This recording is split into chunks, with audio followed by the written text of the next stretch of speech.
Jayden Daniels has been absolutely balling. Anybody else notice that? Anybody else kept an eye on what number 5 for LSU has been doing as of late? He's been cooking. And for the first 4 games against Power 5 competition, which is kind of what matters here when you look at stats, it wasn't going that way. People were sitting at home and saying, Jayden Daniels, what are you doing? Throw the ball deep. Do something. The offense looks anemic, and that's not all his fault. There's a lot that goes into that. We'll get to that in a second, but you were very much frustrated as an LSU fan with Jayden Daniels through the first few weeks of this year, and for good reason. We talked about it. The Power 5 games, the first 4 of those, LSU was averaging 22 points a game. Not great, not winning football, not going to get you to where you want to go. Now, they were fortunate to still find ways to win some of those games, even though that's not a winning formula. They were able to be gritty, have some heart about themselves. Defense played well, played complimentary, found a way to get it done. Fast forward to now, the offense is clicking, and a big reason why Jayden Daniels is in his bag. They've scored 45 the last 2 games. So how did this happen? Like, Jayden Daniels was the same guy when he got to LSU as he is right now. I don't think there was anything crazy that happened. I'm sure he hit the weight room. I'm sure he got into an SEC strength program and nutrition. That's all well and good. There's nothing monumental that's changed about Jayden Daniels. So why is he playing so well? Why is the offense playing so well? Let's take a look. The most obvious piece of all this is he's more decisive. We said it a few weeks ago on this program, a Sunday morning sprint. We just said, Jayden Daniels, for LSU to get to where they want to go, you got to unhitch the wagon.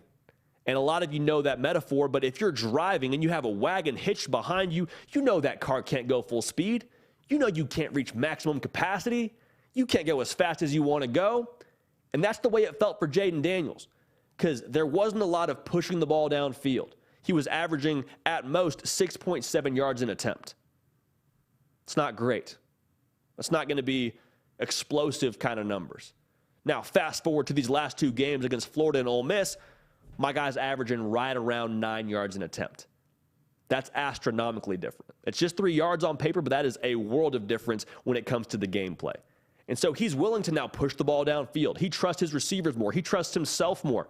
Talked about a conversation with Brian Kelly after the Auburn game and just saying, hey, you got to be assertive, you got to be decisive, trust yourself, trust these playmakers. He's done that, and you've seen the results. You've seen the dividends. Because there's no shortage of guys here on this program, on this offense rather, that can make plays for him. Kayshon Boutte, he's coming to his own. We said it in a previous video. He's averaging 5 receptions each of the last 3 games. So he's getting his touches. Malik Neighbors, he's eating. Jaray Jenkins had a huge touchdown catch against Ole Miss. Like, all these guys are now getting to have more of a say as to how this game goes. And a lot of that is in part to Jayden Daniels unhitching the wagon, pushing the ball downfield, and trusting them to make plays. He's been decisive.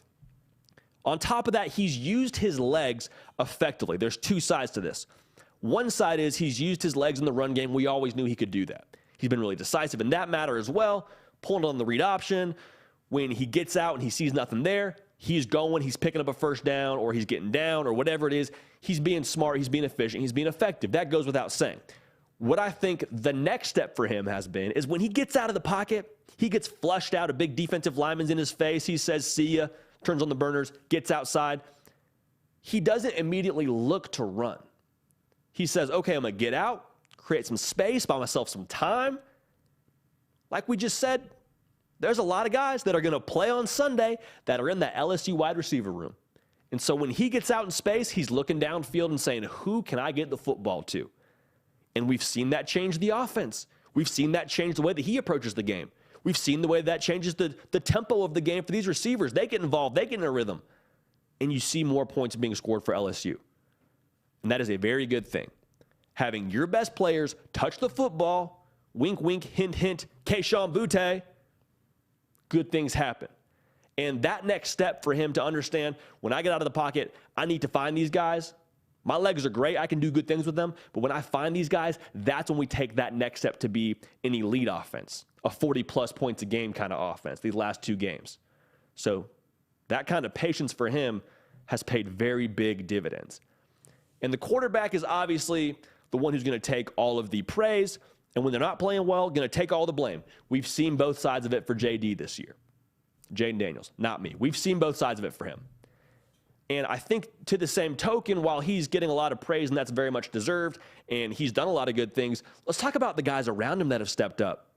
That offensive line, playing 2 true freshmen at tackle in the SEC, that doesn't happen.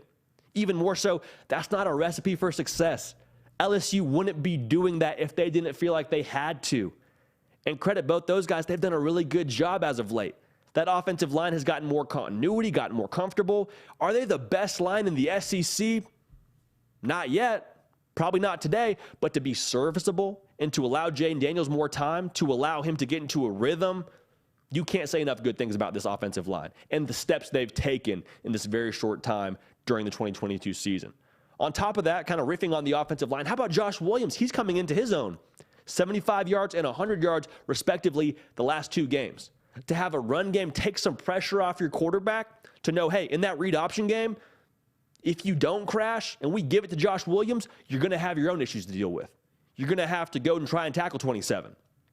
Just the way that it goes. That helps the entire offense run much more balanced, much more efficiently, and gives Jayden Daniels much more breathing room to go and be special and make the plays that he has. So this offense right now for LSU is cooking. And as an LSU fan, you would like to believe this is who we are now.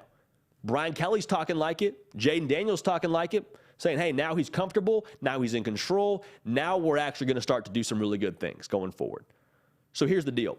If this is who LSU is going forward, this year can be whatever LSU wants it to be. And I do not back down from saying that.